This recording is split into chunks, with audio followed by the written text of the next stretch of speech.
कन्हैया के द्वारपालों ने सुदामा को रोका तो हुआ क्या, हाथ जोड़ करके सुदामा निवेदन करने लगे, आइए द्वारपालों, जो कृष्ण है ना, मैं कृष्ण का सखा हूँ, कन्हैया से मिलने आया हूँ।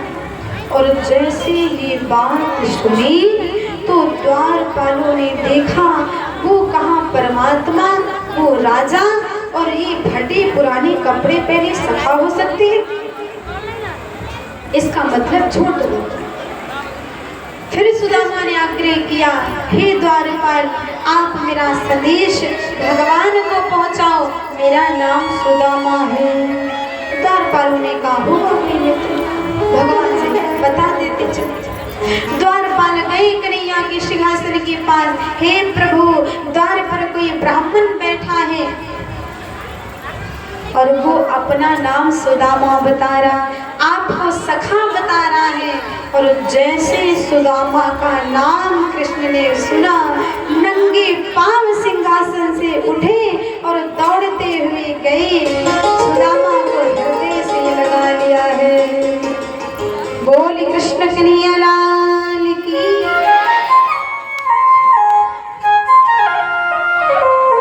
आज सुदामा को भगवान ने हृदय से लगाया, सारे महलों के लोग चौकन्ने रह गए, ये कौन है जिसको भगवान हृदय से लगा रहे।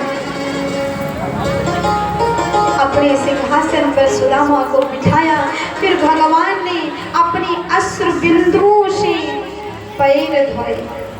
क्या धोया? पांव। अपनी आंसुओं से जल से नहीं धोया। सुदामा को सिंहासन पर बैठा दिया तो सारे देवी देवताओं में हलचली मच गई। देवताओं ने कहा, जिस सिंहासन पर हम लोग नहीं बैठ सकते वहां पर सुदामा आज बैठे हैं। ऐसे भगवान ने, ऐसे कृष्ण है। भगवान ने अपने मुख के दांतों से सुदामा के पांव के कांटे निकाले। ऐसा मित्र है कोई संसार में?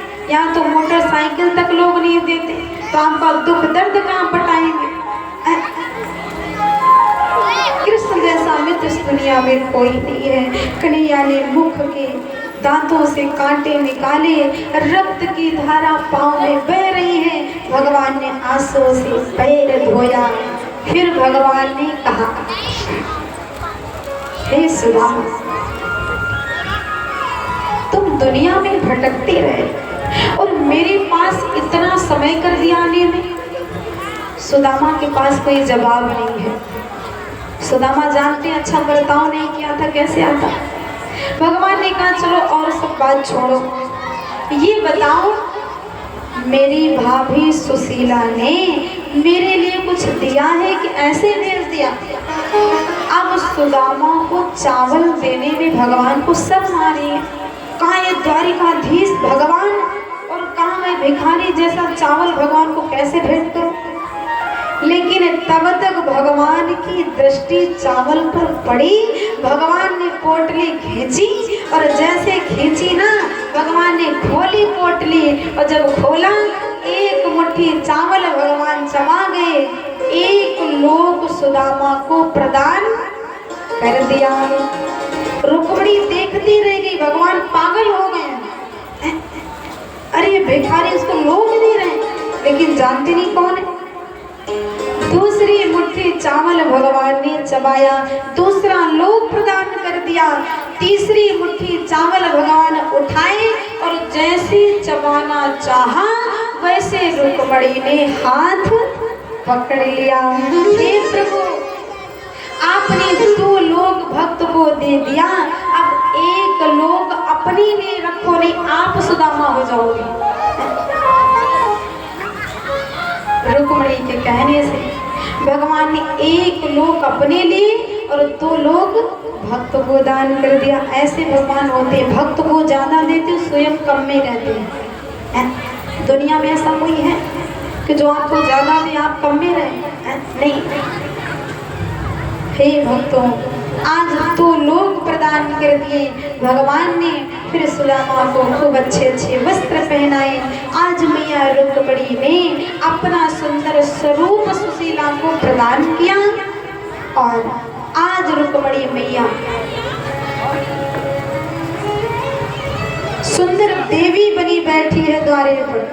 16 श्रृंगार किए हैं, सुशोभित है। और यहाँ तक कि भगवान ने विश्वकर्मा द्वारा सुदामा की नगरी को सुंदर सुंदर महलों से बनवा दिया है।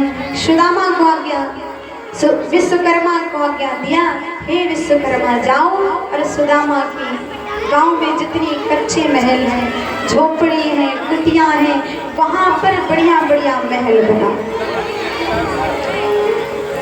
सुंदर सुंदर महल बनाओ। आज सुदामा की नगरी द्वारिका जैसी लग रही। क्यों? क्योंकि भगवान जब कृपा करते हैं, कहते ईश्वर जब देता है तो छप्पर फाड़ कर देता है, और मैया जब लेता भी है ना तो अगर छप्पर नहीं तो छत फाड़ के भी ले लेता है।